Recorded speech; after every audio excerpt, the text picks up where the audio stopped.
telecommunications regulatory law. Her first foray in politics came after the birth of her child, when she was forced to leave the hospital after 24 hours, even though her child was sick. Senator Klobuchar successfully advocated for passage of a bill in the Minnesota legislature that guaranteed new mothers a 48-hour hospital stay, which later also became federal law. Senator Klobuchar then moved into public office, becoming the county attorney for Hennepin County, the largest county in Minnesota. During her tenure there, she was the county's lead prosecutor, and she was named Attorney of the Year by Minnesota Lawyer. And if you can believe it, she was also the president of the Minnesota County Attorneys Association. Senator Klobuchar was the first woman senator from Minnesota and has since won every one of her elections by handy margins in a very, I would say now, purple state. In February 2019, Senator Klobuchar announced her candidacy for President of the United States. On a side note, she has a personal connection with Maryland, as her husband is a professor at the University of Baltimore School of Law. Senator Klobuchar is the author of 3 books, with her most recent being Antitrust: Taking on Monopoly Power from the Gilded Age to the Digital Age. This deals with the current regulatory issues facing big tech, the American public, and the world. Without further ado, please let me turn it over to you and welcome Senator Klobuchar. Thank you so much for joining us. Well, thank you so much, Mark. And it is so fun to see everyone on the gallery view. I'm looking at all of you. Kind of, we're all in a bit of a Zoom zone right now. But I'm sure, like me, many of you are starting to see people in person, and it's an amazing thing. Although I've noticed that some of them, I didn't know what their chins would look like because I only know them from masks, and it's a very weird feeling. But it's fun to see all of you. I also was thinking about Maryland. I love your state. I don't know what Barbara Mikulski would do to me. I still get to talk to her all the time. She was a mentor to me when she was in the Senate. I still have memories of her in her short stature standing on a couch with all the women senators around her saying, "Square your shoulders, suit up, put your lipstick on, and get ready for a revolution." It was never clear quite what the revolution was, but she was just an incredible friend and strong person, to be followed, of course, by your incredible Senators, Senator Cardin and Van Hollen, both of whom are good friends, and so many really, really strong House members that you have brought to the Congress. So I thank you for that. Yes, my husband loves Baltimore. He has written several books while teaching at Baltimore, does the death penalty class there. That's his area of expertise. And also was in charge of the moot court and is in charge of that for a number of years. So he's looking forward to going back in person. I was kind of amused to see your lineup of speakers for a state bar association. I decided, I know they're coming after me, but I guess that Madeleine Albright, one of my heroes, and Nina Totenberg, I'll consider them my warm-up act. But not really. They're incredible leaders in their own right.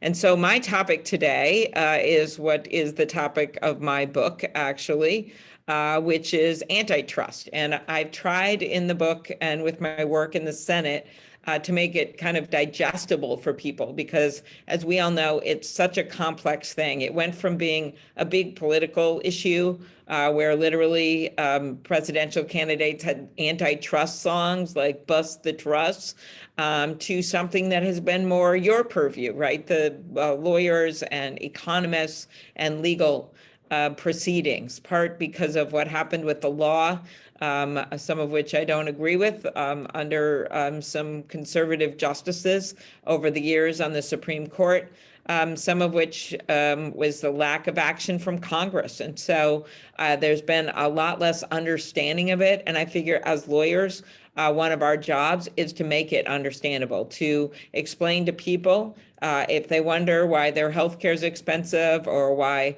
farmer prices for things like insulin are more than 10 times the price in Canada, or why cable rates are so high, or why farmers pay so much for seeds and fertilizer, or why we don't even have privacy good privacy policies when it comes to tech after all these years? Well, you better start looking at the monopolies we have in our country and antitrust laws, and really a lack of action. You go back, I would say, to AT&T breakup, which was one of the heydays of antitrust. You see what happened there with the lower prices and the cell phone industry, the competition that came out of it. And you realize that since that time, we've not done a lot, and you can see the results. Let me give you some examples. Online travel. You think you're getting a great deal, especially now as we're getting through the pandemic. You go online, well, you probably are being a little fooled. Expedia and Booking, two companies, they control 90% of the hotel bookings. There's just a whole bunch of other names, but they own all of them. So it's really two companies. We see it across our economy in everything from cat food to caskets. John Oliver did a segment on this once for a half an hour. At the very end, he said, if all this consolidation is enough to make you want to die, good luck, because the casket industry is now owned by only 3 companies. And in fact, I would do a little postscript on that. One bought the other, so it's only 2 companies. I think out there, Americans have an understanding that there's too much consolidation in the country, concentrated markets that would have been called too big to fail businesses, reduce incentives to innovate, and discourage investment in startups. And we have kind of a startup slump that's been going on for years in this country, and that's part of the reason. Maryland enforcers understand this problem. It's clear from seeing the Maryland State Attorney General participating in important multi-state investigations and monopolization lawsuits against Facebook and Google. And I'm also encouraged to see the bold action taken by state governments like Maryland. Our monopoly problem deserves a full attention of enforcers at both the state and federal levels. Now, let me make this clear. Like Maryland, my state has a lot of successful companies. And I, as was noted in my introduction, practice law representing companies, and I believe strongly in capitalism. So this isn't about punishing success. I was in the private sector for nearly 15 years. And it's not just about going after companies because they're big. It's actually about making capitalism work and work better and allowing for competition in new markets. So we rejuvenate our capitalism. That's what a lot of AT&T breakup, Standard Oil breakup, you go back in time when Teddy Roosevelt took on those big trusts in the Gilded Age.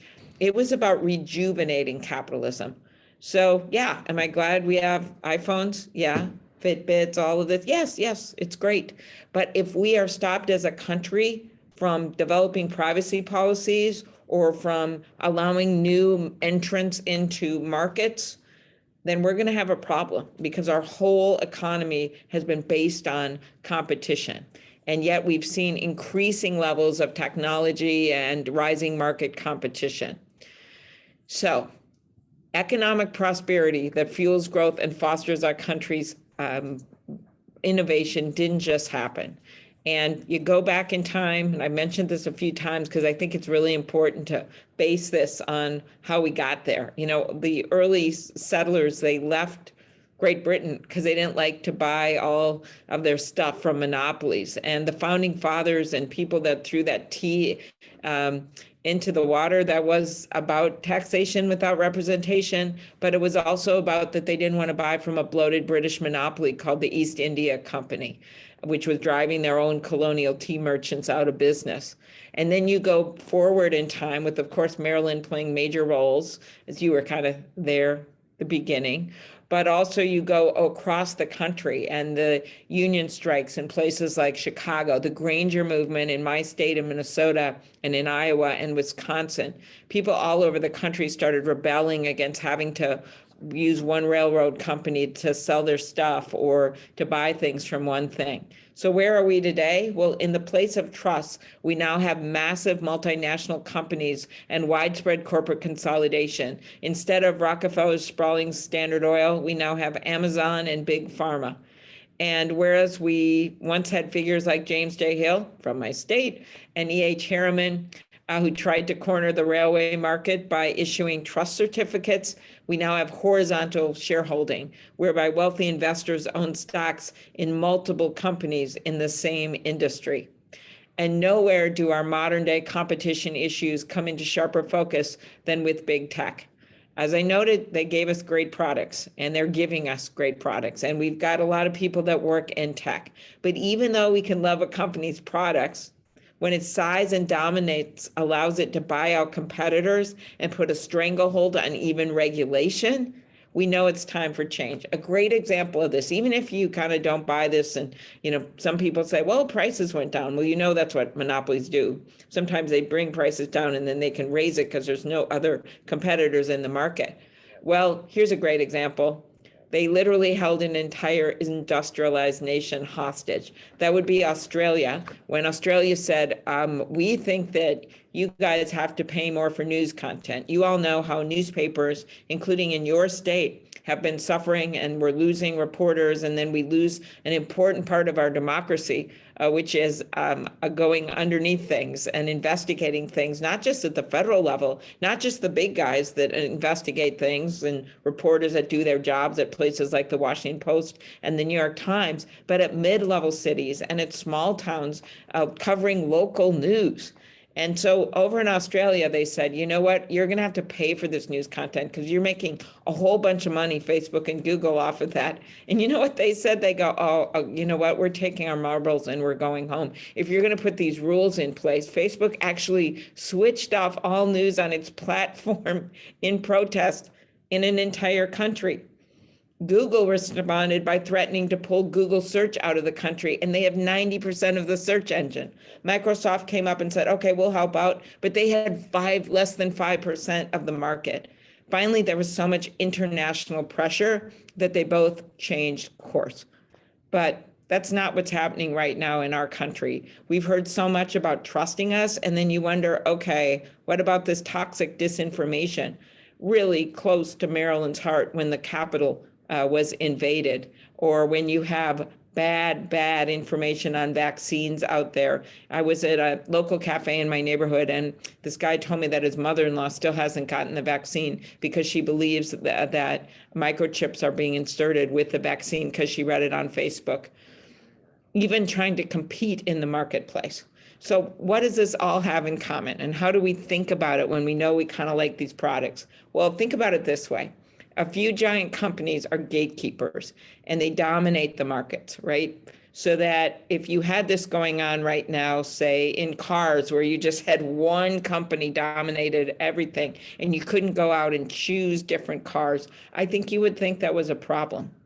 And so that's what you have when it comes to Facebook on the platforms, when you have with searches. I just told you the story about Google. You look at the app stores, where if you have Apple phones, you can only shop. By the way, Americans spend 4 hours on apps, so it's sort of replaced the web in a way. Only app stores on Apple, right? For Apple phones. Google has the other phones. They charge some companies like Spotify 30%, Match.com 30% of their revenues, and then other ones don't get charged. They're basically gatekeepers on these platforms. And probably one of the best examples of this was Mark Zuckerberg's email that got discovered during the House hearings that my friend David Cicilline held over the last few years.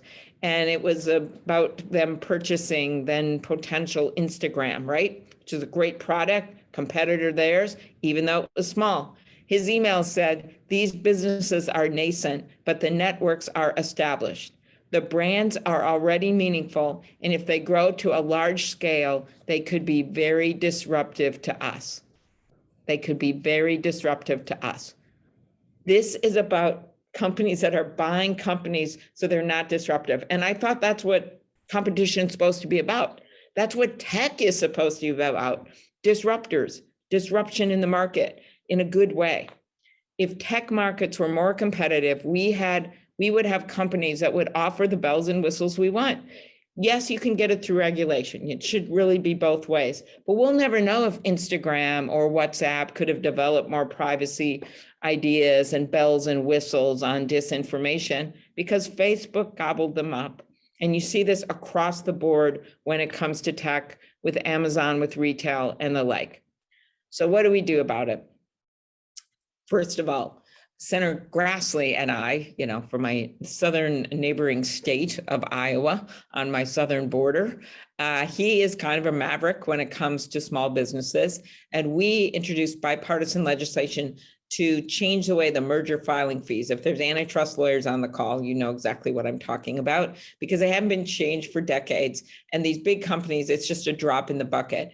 And guess what? We just passed it in the Senate, and it'll add over $100 million to the agencies, to the FTC, and to the Department of Justice Antitrust Division, so they can hire more lawyers. They cannot take on trillion-dollar companies, the biggest companies the world has ever seen, with duct tape and Band-Aids. And, they can, of course, bring lawsuits, which I'm glad, by the way, were brought at the end of last year during the Trump administration. It's really important when you look at success on antitrust. A lot of times it goes through different political administrations. But to continue those suits, to really take them on and have the leverage to know you'd go to the mat on them, you need the lawyers to do it. What else can we do? Well, I introduced this bill called Competition and Antitrust Law Enforcement Reform Act. And the bill will update our legal standards to help stop harmful consolidation. I really look at it two ways. You've got going forward mergers, so that you've got some higher standards and you change the burden for the big mergers and say, hey, the private companies have to show it doesn't hurt competition, whatever they're doing, as opposed to the government having to prove it. That's just one of the things I would do differently. And then also looking backwards. That's what the AT&T breakup was about. It's just harder to look backwards now because of some of the conservative court decisions. And so it just makes it easier to look backwards at what we call exclusionary conduct, to see, like the stories I just told you about the app stores. What are these practices that are making it harder for competitors to get in the market and for consumers to get better prices? And those are the facts. And if we don't act now, the curse of bigness that Supreme Court Justice Louis Brandeis warned about will continue to threaten American innovation and our entrepreneurial spirit. As another Supreme Court Justice, Thurgood Marshall, said of the antitrust laws, they are as important to the preservation of economic freedom and our free enterprise system as the Bill of Rights is to the protection of our fundamental personal freedoms. We cannot and we must not forget that. So I will turn it over to Mark. I hope I made this interesting enough for the people that don't really know everything about antitrust, because when I started on this journey as, regular lawyer at a law firm representing MCI, gave me a little bit of a front row seat, and then went on to the US Senate, where I was the ranking or the chair of this subcommittee. I've learned a lot over the last decade about this area of the law, but I still have a keen understanding that it's really hard and that people take advantage of that, the consolidated interest, and that we just can't let it go because it's too hard. So I hope I've given you some new information, except for all the antitrust lawyers who already know more than me. So with that, I look forward to answering your questions. Thank you, Senator. You're making the case for why Congress should update the antitrust laws. So tell us sort of how did these make these proposals to more current law, and how would this help consumers and competition in the long run? Well, I think the first thing is that just how does it help? And they're all different situations. Sometimes you have high prices. Great examples of that are some of the pharma monopolies, right? With sometimes a product will go off the market for some reason, and suddenly someone has the monopoly. I actually start my book out by telling the story of my first involvement in this, where a company called Ovation had bought out the competing drug that would help babies with heart defects. And they literally took the price, this is completely documented, when they had cornered the market from $85 a treatment to $1,600 a treatment. And I found out from pharmacists in my state and the children's hospitals, and I got involved and I brought it to the FTC, and they brought a major suit, and all these attorney generals joined in, and we lost in court because of these conservative rulings. And so example there would be the prices. You ask, like, well, how does it affect people and how can we make things better? So in some cases, it's about prices. In other cases, it's about stopping small businesses from developing and cornering a market, which can eventually lead to higher prices. But it's about the fact that you just can't get a break. And this really hurts women-owned, minority-owned small businesses. They can start a business. Anyone may be able to start a business, fill out a form, whatever, but it's how do they survive in the marketplace if someone is dominating it? And so that's why the way I've looked at this is to look at both going forward, as you look at this with the mergers that will come before, and going backwards and looking at some of the most consolidated industries and figuring out what we can do. Sometimes it's conditions, sometimes it is, you hear that word breakup and it sounds scary. Well, back when the AT&T case happened, a lot of people were saying this would be horrible, bad for this, bad for that. And then they did it through several administrations and realized, no, the former chairman of AT&T actually said that they came out a stronger company because they had to compete, and then you had more competition. So those are some of the remedies as you look backwards. Conditions on what people can do so they can't self-preference their own products, say with the tech companies, or in the area of pharma, getting more generics on the market, or allowing less expensive drugs from other countries, Medicare negotiation.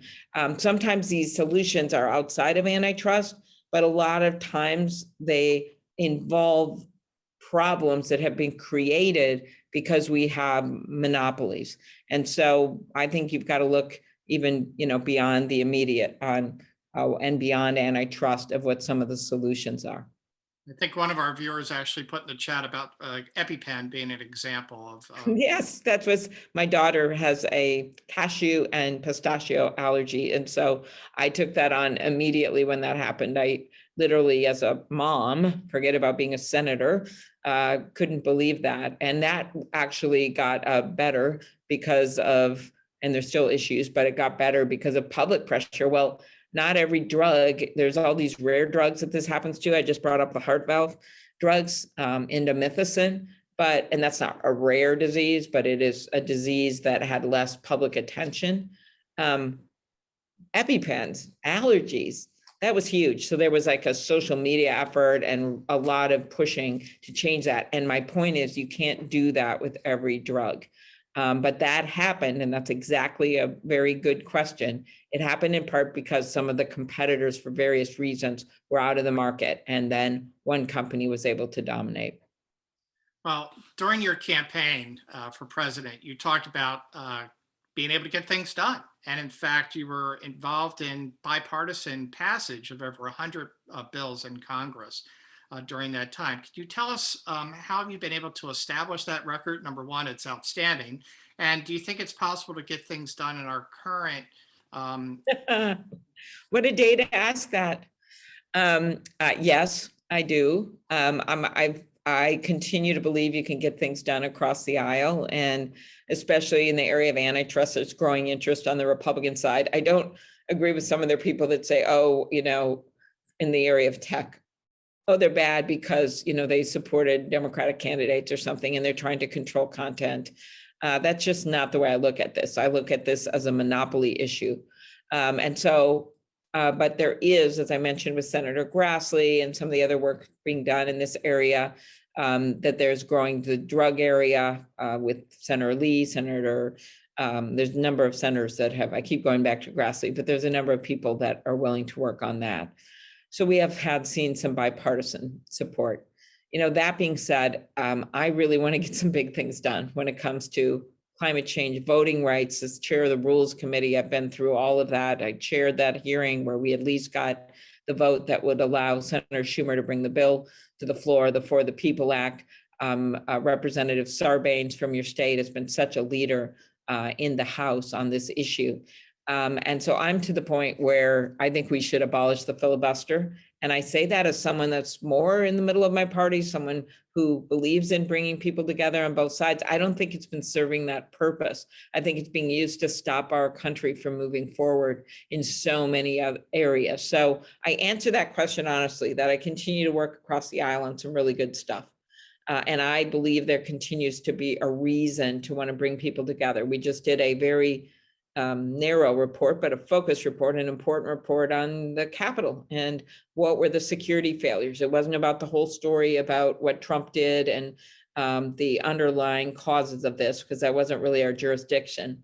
But it was an important bipartisan effort with Senator Blunt and Portman and Senator Peters, because we got to take some immediate action and not just rely on the Maryland National Guard to come in and help us every time.